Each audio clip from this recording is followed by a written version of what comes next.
शब मेराज के 12 नवाफिल का तरीका समात फरमाएं, जो कि आप मगरिब के बाद भी पढ़ सकते हैं और इशा के बाद भी पढ़ सकते हैं। तरीका यूं है, नियत है करनी आपने कि 12 नफिल पढ़ रहा हूँ अल्लाह की रज़ा के लिए। ठीक हो गया। जब आप नवाफिल शुरू करने के लिए अल्लाह अकबर करेंगे, पहली रकत में आपने सना, फिर आऊज़ बिल्लाह बिस्मिल्लाह पढ़ने के बाद सूरह फातिहा पढ़ने के बाद आपने सूरह इखलास पढ़नी है। फिर वैसे ही आम जैसे नमाज पढ़ते हैं, रुकू सुजूद करने के बाद दूसरी रकत में खड़े होंगे। फिर सना नहीं पढ़नी, दूसरी रकत में आपने आऊज़ बिल्लाह बिस्मिल्लाह पढ़ के सूरह फातिहा पढ़नी है। सूरह फातिहा के बाद सूरह इखलास पढ़ के आपने जब अत्तहियात वगैरह अत्तहियात में बैठना है, अत्तहियात पढ़ के दुरूद शरीफ पढ़ के जब दुरूद पढ़ने के बाद आप दुआ पढ़ेंगे तो आपने सलाम नहीं फेरना। दुआ पढ़ने के बाद सलाम नहीं फेरना, आपने वैसे ही खड़े हो जाना है।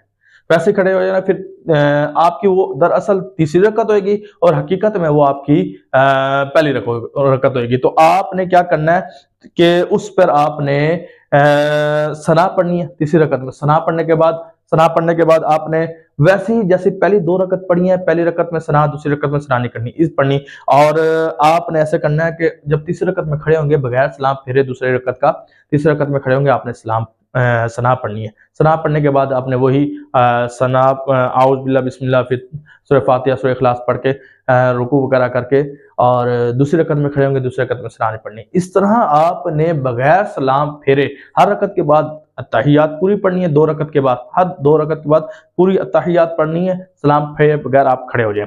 इसी तरह आपने 12 रकतें करनी है। 12 रकतें पढ़ ली आपने। जब 12वीं रकत के तशहुद पे होंगे, जब दुआ पढ़ लेंगे, रब्बी जाअलनी वगैरह पढ़ लेंगे, उसके बाद आपने सलाम फेरना है। सलाम फेरने के बाद आपने सुब्हानल्लाह व बिहम्दिही सुब्हानल्लाहिल अज़ीम ये पढ़ना है 100 मरतबा, यानी एक तस्बीह करनी है आपने अस्तगफिरुल्लाह अस्तगफिरुल्लाह अस्तगफिरुल्लाह, यानी 100 दफ़ा ये पढ़ना है, पूरी तस्बीह करनी है। उसके बाद 100 मरतबा एक तस्बीह ये पढ़नी है कि दुरूद शरीफ कोई पढ़ लें आप, दुरूद इब्राहिमी या कोई भी दुरूद शरीफ आप, अल्लाहुम्मा सल्लि अला मुहम्मद व अला आलि मुहम्मद, ये भी पढ़ सकते हैं। उसके बाद आप सजदे की हालत में जाकर रब ताला से जो दुआ करेंगे नेक जायज़, रब ताला उसको कबूल फरमाएगा।